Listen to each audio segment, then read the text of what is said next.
I had a recent request on my Facebook page, SimplyStitchy, for help on using their machine. It's a Singer 99 from the 1950s, and they've requested help on getting it to sew, cleaning it, and generally taking care of it. And they've also sent a picture of these parts that they'd like me to help identify. Now, there's an awful lot to unpack in today's video, so let's get into it. This is a Singer 99 from 1942. It's got the Godzilla or the crinkle wrinkle finish, and it's the closest Singer 99 I've got in age to the one that I've been asked to help with, which was from the 1950s. It doesn't really matter what age of 99 you've got because they're pretty much of a muchness, so whichever one you've got, this video should help you figure out how to look after it, maintain it, and that kind of thing. Now, the first thing that we're going to start with is we're going to give the sewing machine a clean. The first thing that I do with all the sewing machines is I just gently move away some of the surface dust with a really soft brush. This is actually a makeup brush. You can get these from any box store, chemist, pharmacy, and start at the top and work your way down. All you're doing is you're just moving that dust away from the machine. When you're happy that all the surface dust has been removed as much as possible, grab yourself one of these. This is just a cotton pad, cotton wool pad. Again, you can get these from pharmacies, box stores. And with this stuff, this is sewing machine oil. It's lily white. The lily white is important. It's mineral oil based, but it is designed specifically for sewing machines, and it is the absolute safest product that you can use to clean these old girls, especially if they've got decals. Anything abrasive, anything that's got too much chemical in it is going to strip your decals straight off. So I don't risk it. I just stick with sewing machine oil.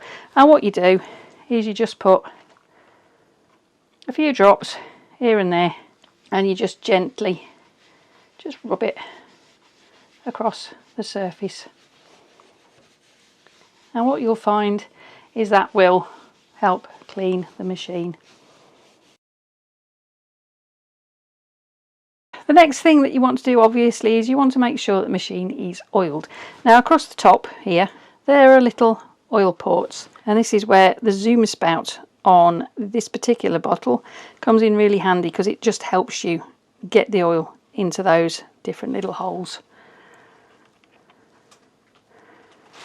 And you just work your way right across, and there's one just in front of the hand wheel there. And as always, when you oil, turn the hand wheel a few times just to get that oil working around the parts. Next place that we're going to oil is behind the faceplate, and that's just a case of taking the thumb screw out. The faceplate should slide straight off. If it doesn't, just undo this screw just a little bit. What we want to make sure is that it's free from any dust in there, which it looks pretty cool actually. And then once again, any metal on metal, you just give it a dollop and work it through.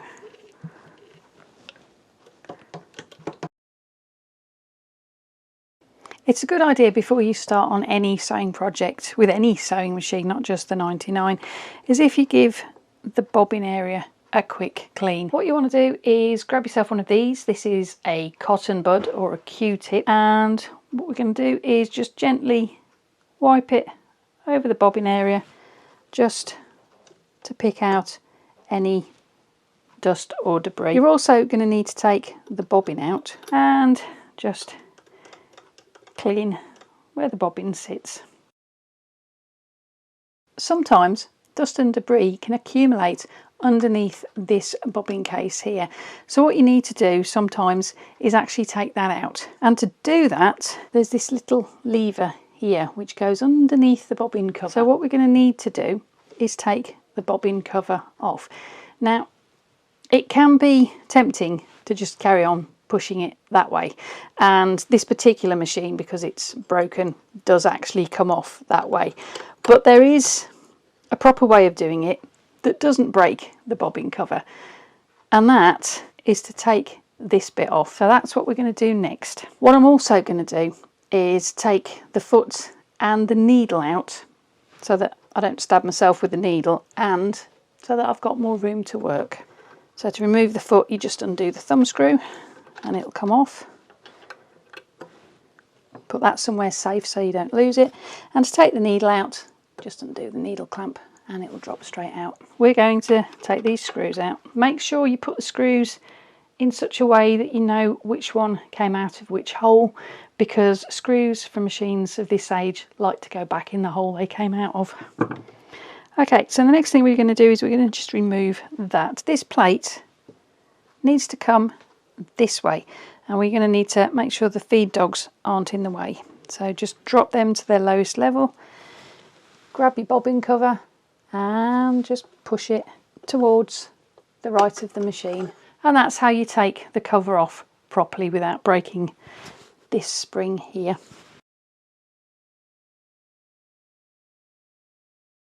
Make sure the machine has the needle at the highest point. Lift this lever with your fingernail and pull it towards you. It says in the manual what you need to do is tilt the front part to the left and the back part to the right so that it clears the hook that's underneath these feed dogs. So basically it means you need to do a bit of jiggling. What I tend to do is I tend to just move it backwards and forwards a bit until it just pops out like that. And this is the bobbin case. This screw here on the end of the bobbin case is what you'd move if you wanted to change your bobbin tension. But because this is a top loading sewing machine, messing with the bobbin tension is your absolute positive last resort. You just need to check everything else is right before you start messing with the bobbin tension. Having got the bobbin case out, now it's just a case of moving your cotton bud around in that area to pull out any bits of debris. And trust me on this one, there is always, whoops, a bit of debris. When you're happy that the bobbin area is clean and you've got all the lint out that you possibly can, you need to put it all back together again. Now what I like to do is, see that little groove going around the bobbin case? I like to just pop a little bit of oil around that and just rub it around with my finger a little bit. You can also do the same with the inside of the actual bobbin housing, just with your finger. Rub a little bit of oil around where that bobbin case is going to sit. Get it back in. It's the reverse process to how you got it out, so make sure you've got this forked end going towards the feed dogs, slot it under and then just wiggle it and jiggle it until it sits into place. And when you've got it in the right place, this little arm should sit neatly like that. And to check that it's in the right position, just turn your hand wheel a few times, and if it turns properly, then you're good to go. The next thing that you want to do is obviously get your bobbin cover back on. And the correct way to do that is to take it over the feed dogs and push it that way. And to do this, you're going to need to lower the feed dogs just by turning your hand wheel, so that it can just slide right over the top. And once it connects with that spring at the front, it should stop it going any further, like so. And now it's just a case of putting the needle plate back on.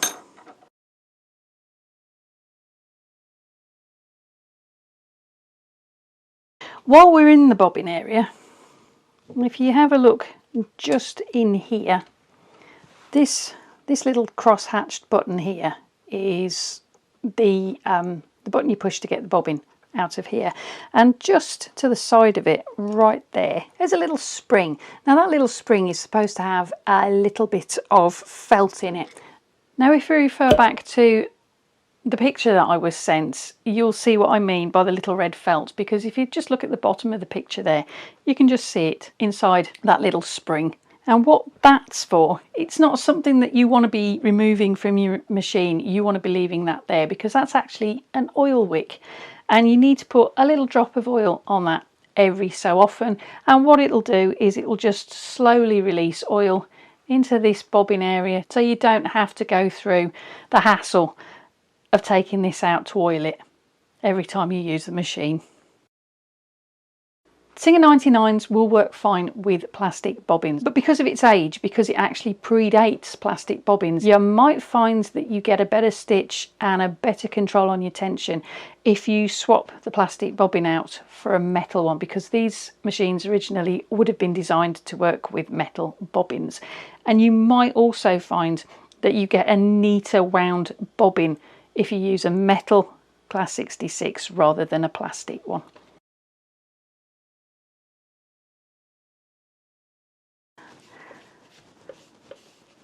Okay, the next places that you want to oil are underneath the machine. The rule of thumb that I work to is if you've got any metal part that rubs against anything else that's metal, oil it.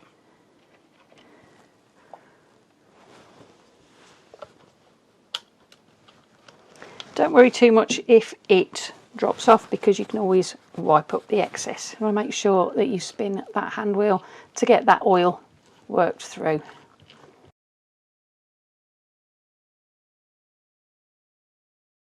Just turn the machine around for a moment. The electric motor on Singers of this age usually have little ports just at the sides here. There's one at the front here and there's one at the back. Those aren't oil ports, those are for grease, and the grease that you want to put in there is Singer lubricants grease, or try the grease that you can get from the Singer Featherweight shop called So Retro, which is a product that's really good for these machines, and you just put a little bit in each of those ports. That's something that you need to be doing every 6 months or so, depending on how often you use your machine.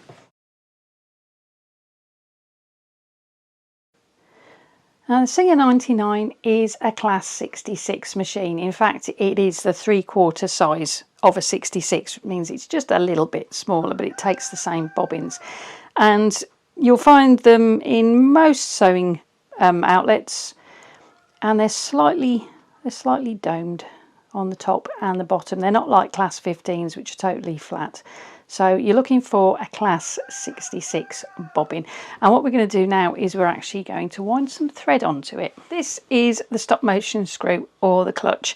And on a machine that it actually works on, what happens is if you turn it to the left, it disengages the needle and stops it from going up and down. On this one, however, because it looks like it might need a little bit of maintenance, it's not actually working. So it's not stopping the needle from going up and down.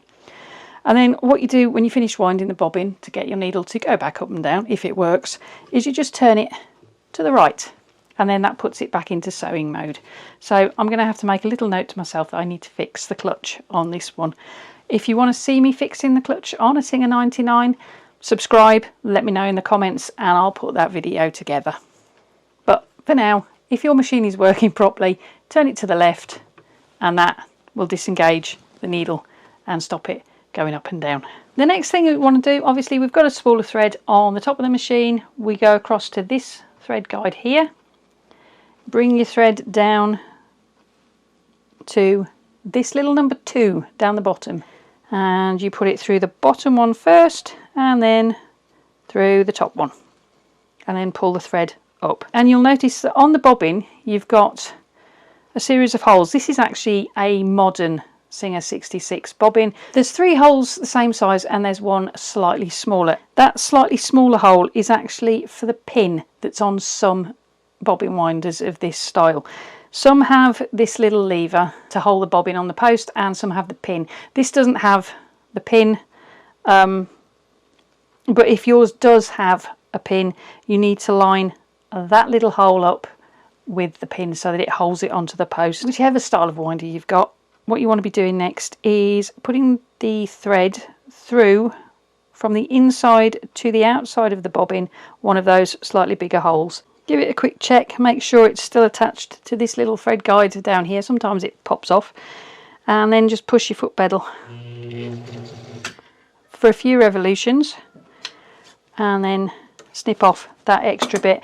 If it doesn't do that, if it doesn't put the thread on the bobbin, then it is probably because it's either popped out of this thread guide or it's popped out of that one. So just pop it back in and try again. Right, let's wind this bobbin. When your bobbin is full, it will automatically stop. It's got an auto stop on it. But if you don't want a full bobbin and you want to stop it manually, you just push back on that silver lever and it'll pop off, and then you just remove the bobbin.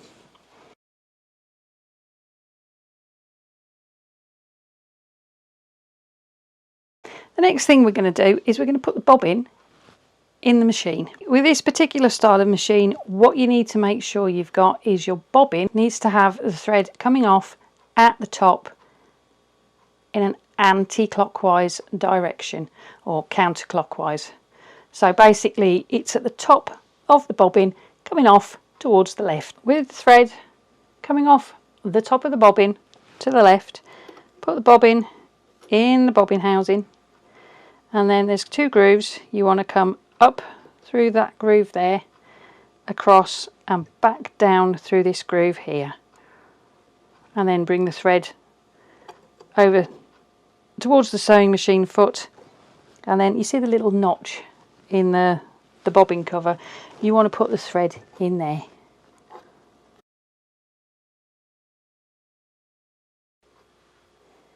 We're going to put the needle back in now. If you haven't used the machine for quite some time, if you've forgotten how much sewing you've done with the needle that was in it, this is a great opportunity to swap it out for a brand new one. And what you need to make sure is that the flat side of the needle is actually facing towards the pillar. It's flat to right on these machines.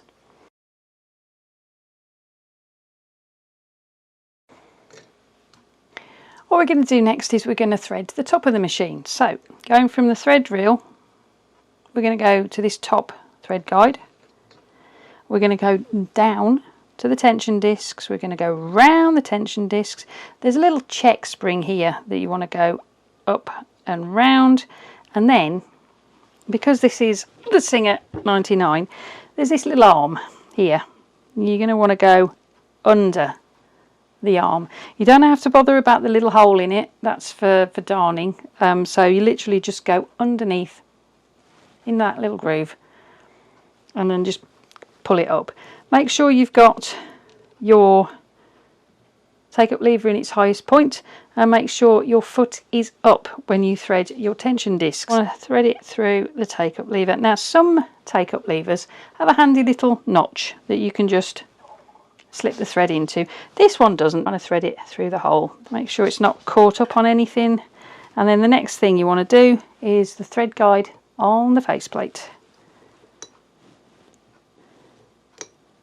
which again doesn't have a handy little notch, so it's a case of just threading it through.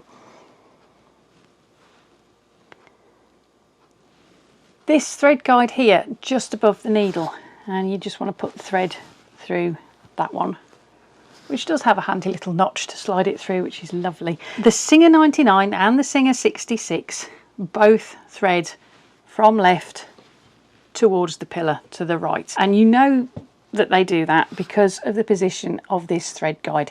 It's actually on the left hand side of the needle, which means it's going to hold the thread to this side of the needle. Okay, what I'm going to do is put the foot down so that I can actually get my needle threader into the eye of the needle, like so. I'm pushing it through from this side through because I want to pull the thread from the left to the right.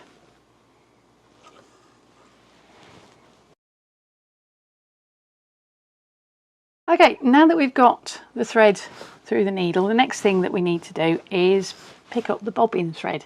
And to do that, hold the top thread between your finger and your thumb, Turn the hand wheel towards you until the needle goes down and keep going until that needle comes back up as it pulls the bobbin thread up from below. Oops, there it is. There. Now all you need to do is move both threads to the back of the machine and we're actually now ready to start sewing.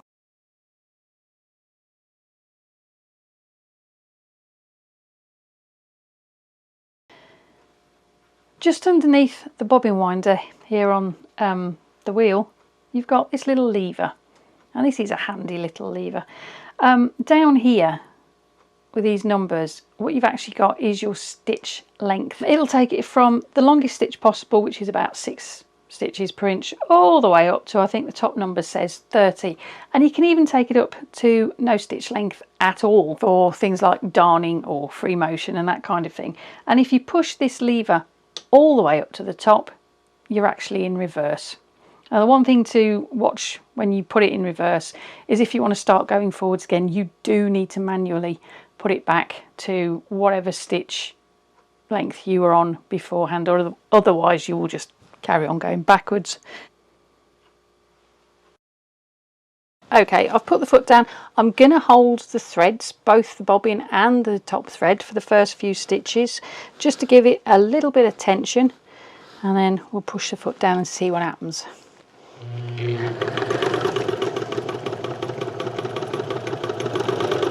There you go, and that's a line of stitching across the front, and it's probably easier to see across the back, to be honest. There you go.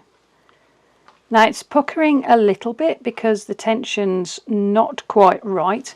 To change the tension, it's just a case of turning this left or right. Then it's lefty loosey, righty tighty. If you want less tension, you turn it to the left. If you want more tension, you turn it to the right. This is what's known as a top loading sewing machine.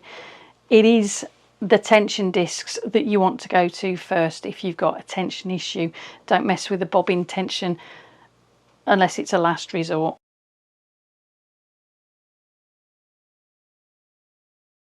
Part of the request that I got was also to identify these parts that came with their machine. So here goes. First up, we've got Singer part number 160359. It's actually a low shank multi-slot binder foot with guide pins, so you'd use this to put binding on something. Next we have a seam guide. This is Semanco 25527, and it usually comes with a screw so that you can attach it to the base of the machine. It's flat side, you can use as a guide to make sure you're sewing in a straight line. Next up we have the adjustable hemmer. This one's Semanco 35931, and as the name suggests, it does hems and it adjusts, so you can do hems of different sizes. Semanco 36865 is the next foot on this picture, and it's an edge stitcher, and this edge stitcher is for edge stitching, top stitching, pin tucks, pleats, adding lace, and for adding trims. Actually, this one's quite a useful foot to have. The next foot threw me for a while because the angle of the picture was a little bit hard to tell what it was to start with. Threw me a bit. It is in fact non-adjustable zipper feet, and you've got a set of two. You've got one for the left hand side of a zip and one for the right hand side of a zip. You can also use this foot for attaching piping, and the number for this one is Semanco 160845 or 160846. And the last foot on this picture is Semanco 86642, and that's a 4-position ruffler, and you can use this for making ruffles or for making pleats. I hope you liked today's video, and I hope it's helped you figure out how to take care of your Singer 99. If you did like the video, give it a thumbs up, and why not check out some of the other videos I've got on the channel using the links coming up on the screen any minute now, or the ones I'll pop in the description box below for you. Whichever video you do go and check out next, hope to see you back here for the next one, and in the meantime, whatever you're sewing it with, embrace your creativity and have fun. Thank you ever so much for watching. I'll see you next time. Bye for now.